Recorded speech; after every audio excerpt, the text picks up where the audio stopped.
What's up, guys? Welcome back to Admitting Culé.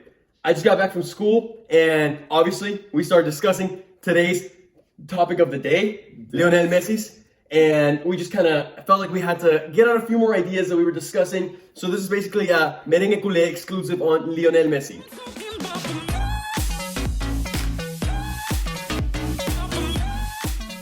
So guys, I would like to say just think of this like as a podcast. This is normally kind of how our nights go. We just discuss soccer. So we just decided to go ahead and bring you along in this conversation. And I think the easiest way to start this conversation is there's to every point of view, there's two sides of the coin. Yeah. And as you guys saw in my previous video, I 100% was on Messi's side. And I think most of you guys, at least from what I saw in the comments, were as well. However, there were like one or two of y'all that were like, you know what? There's this side of the argument. Consider it. And so instead of painting Bartomeu as the utmost villain, let's try to see his point of view. So me personally, as a Real Madrid fan, someone that I feel like Barcelona fans at times can be a little bit biased in the sense that they see Messi as their ultimate hero, right? The guy that they grew up with, the guy that scored so many goals, that won so many titles. So naturally, it's really easy for them to take his side. And I think that's normal, and I think he is partially right in some things. But like he was saying, I think there's two sides of the coin. Now, I'm not saying that Bartomeu didn't mess up at all and he is not to blame. I think he is potentially part of the problem, right? But I also want to see, like, I also personally don't think that Messi is the full, like angel like that some people make him out to be. Like I've said before in the video that I talked about Barcelona's problems, I talk about Messi's reluctance to, I guess, decrease his salary and his want to just keep increasing the money that he's earning, partially due to the fact that there's other players out there that kept on getting salary raises. So he felt, I feel like that kind of goes back to his own ego. He was like, oh, I think I'm the best player in the world. I think I'm the one that should be earning the most amount of money. And little by little, Bartomeu, like put yourself in his position, right? Bartomeu is the president of one of the greatest teams in the world with potentially one of the greatest players in the world.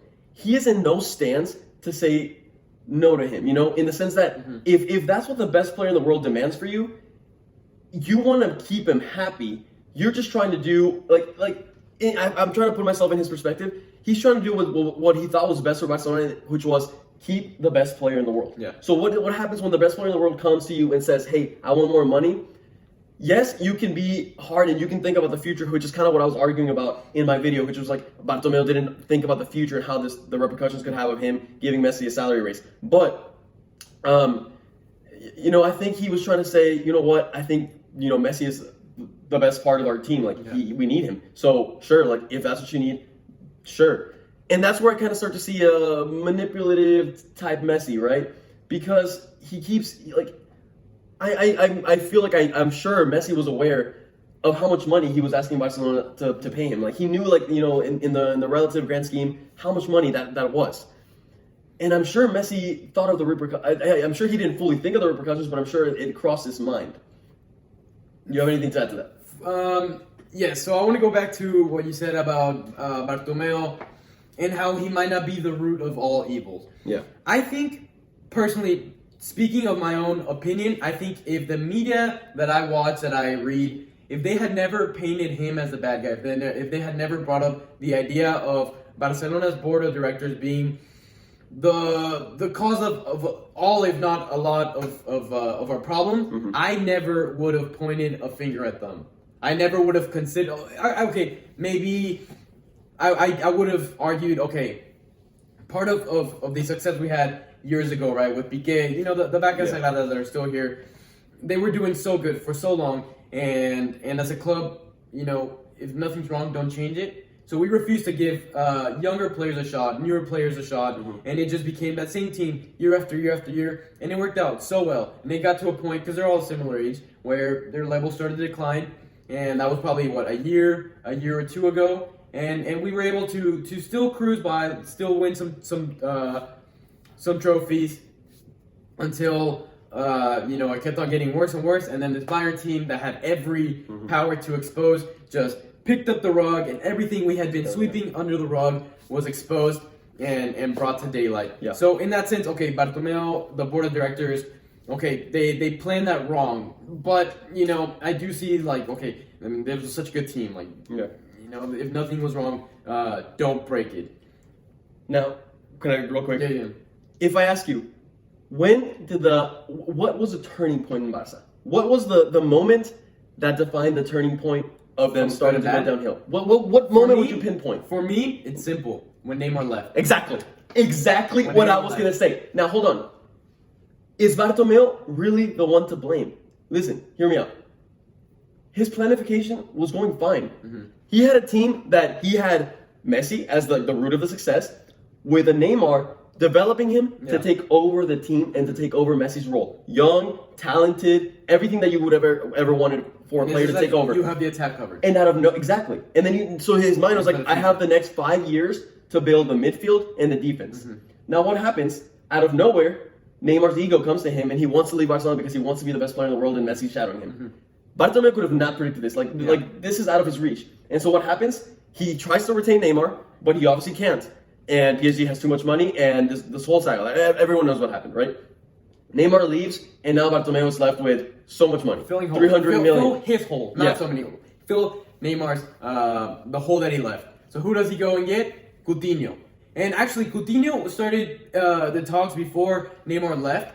He originally was kind of like a hook to keep Neymar in because they played in the national league team together. Yeah, they're good friends. Yeah. So then that came along. Neymar left. We had a lot of money. Teams knew we had a lot of money, and we were looking to buy a player in his position. And what did everybody do? Raise their prices. Bartomeu, Exactly. trying to fill those holes, Exactly. trying to keep the fans happy. Yeah. I mean, Had to overspend. he acted on the behalf of what Barca fans would have wanted at the moment. I'm sure if we go back 5 years, I am sure there's not a single Barca fan that was hating and shitting on Bartomeu for going out and buying Ousmane Dembele and Coutinho. I'm sure they were all like still hurt from the Neymar thing, but there's not a single person that can tell me like you fucked up, like you messed up for doing that. No way, because at the moment, Coutinho was a great player. Dembele was a great player with projection. Like, you can't say that, and it's also like, it's not Bartomeu's fault. Like, he could have not seen that Coutinho was going to do so bad at Barcelona. He could have not seen that Dembele was going to have all these injuries. Exactly. That's not his fault. I mean, Dembele had never had any injuries. Exactly. Never. I mean, there's nothing you could have foreseen on that. You could say, okay, the fact that he didn't play in his position. But, and while that may be a potential true talking point, I don't think that necessarily has to go down to Bartomeu, but rather maybe like the coach and maybe Coutinho's attitude about like not working as hard to do as good in a position that wasn't his at the moment. So for the sake of this video, let's point the finger at Messi, right? So again, we know back. Let's bring it back. Yeah, we got a little. So again, the power that Messi was building in the locker room, it's evident. Yes, he went on an interview and said, "Look, guys, it's not true. I don't really have as much power as people say." Yeah. I don't fully agree with that. I do think he has power, and I think it's pretty obvious. Yeah, for sure. So much to the point where when Valverde was the coach, obviously, as a coach similar to Bartomeu, you try to please your best players. You try to keep them happy. A happy morale, a happy team tends to perform better than a team that's just butting heads. So what does it do? The players are getting older. They don't want to work as hard. All right, let's shorten practice. And let's keep shortening practice. Guys, it got to the point where they would practice 45 minutes a day. Yeah. For a professional team. Not even an hour. A varsity high school team. Yeah. That's one that, a JV team. I mean, that's how much time it takes to get to shower after practice. That's nothing, guys. That's in terms of amount of time, it's nothing. Yeah. So, we talked about all these players getting old at the same point. Now, could it have come to that we're just physically not pushing up to that level to stay at a good shape? Could it be that like this lack of practice? And I want to bring up something, an interesting fact that I saw. So obviously we had the Coutinho at Barcelona a year ago, and not a muscular guy, a pretty skinny guy. I'll pull up the pictures if when I find them. And then you see the Coutinho that is in Bayern Munich now, and you see, if you compare him side by side, you see the bulk he's built up, right? His arms look big. He bulked up. And then in the same point, you have Robert Lewandowski, that in a matter of a year, a few months, since the last summer, really, he bulked up. Look at the shape he's in now. Goretzka, same thing. During the 4 months of quarantine, bulked up. Every single one of those players is in top physical form. And where's Barca? Declining. Yeah. I mean, yes, age is also Yeah. a factor, but I mean that's just something to keep in mind. It's a very valid point, I think. Yeah. So, which once again goes to say that it's not entirely Bartomeu's fault. There's other reasons. There's other sides of the coin. But before we make this video too long and get too fully sidetracked, I just want to bring back to Messi one final time and ask you to explain what your theory on this whole Messi thing is. So first of all, I want to say I don't think us Barcelona fans are being fed the whole truth. Yeah. I think the media paints a picture, and us Barcelona fans love to turn a blind eye to problems and always see, oh, Messi has the perfect picture. So in this picture, that potentially Messi has some part in painting. He can really. So there was a report saying that, don't quote me on this, I don't know if it's true or not, I just saw it, that Messi, the clause he's trying to exercise to leave Barcelona expired on June. Mm-hmm. So there's a clause that said he has a buyout clause of 700 million euros. So if a team wants him, they have to pay that. But there was also a supposed clause that said if Messi wanted to, he could leave for free whenever he desired. At the end of any season. Yeah. Now this season is completely different, and so that clause supposedly expired in June of this year. So he no longer has that clause available to him, right? So let's be honest. If Messi's trying to exercise this, he's talked to lawyers, he's talked to people. Yeah. He would have known whether that clause is expired. He signed this contract. I mean, he knows. Yeah, he knows. He made that contract. Let's be honest. Yeah. He made that contract. Yeah, exactly. Okay. It was his clause. So let's say he knows, right? That clause is not available, but he goes out and tells his friends, tells Puyol, okay guys, okay look, put this tweet saying I'm gonna leave, and then he sets up this media. It's like, start making rumors I'm gonna leave, start making rumors I'm gonna go to Man City, start making rumors I'm gonna go to Chelsea. And that just goes to show, and if you ask me, that sounds kind of petty, and that really is just trying to make a statement to the public, not really. And Messi, he likes to paint this picture that he's reserved, he doesn't try to leak anything out, but that is making a statement. I mean, that's going in public and making a statement. Right, so he sets up this, he sets up that, and let's be honest, guys. Bartomeu is the president, but he does not hold all the power in Barcelona. Barcelona is a business run by so many people that are behind the scenes, and whether Messi has personal issues with Bartomeu or whatever, we don't know, right? We don't know the truth behind that. So what if Messi's like, look, I'm gonna do this to try to get Bartomeu out. I'm gonna look like I'm disappointed with the team. I don't want to be here anymore. Like I want out, and then I have this perfect scapegoat, right? This contract or this part of my contract. And then I'm going to talk to Pep and tell him, yes, I'm ready to go play at Man City. Pay everything perfect for me to leave. And then, legally, I'm not allowed to leave. I'm forced to stay here at Barca. Forced, right? I mean, he knew, yeah. He has his whole family there. Right. I don't think he'd want to move so many his times family, he never wants to leave Barcelona, like the city itself. The city,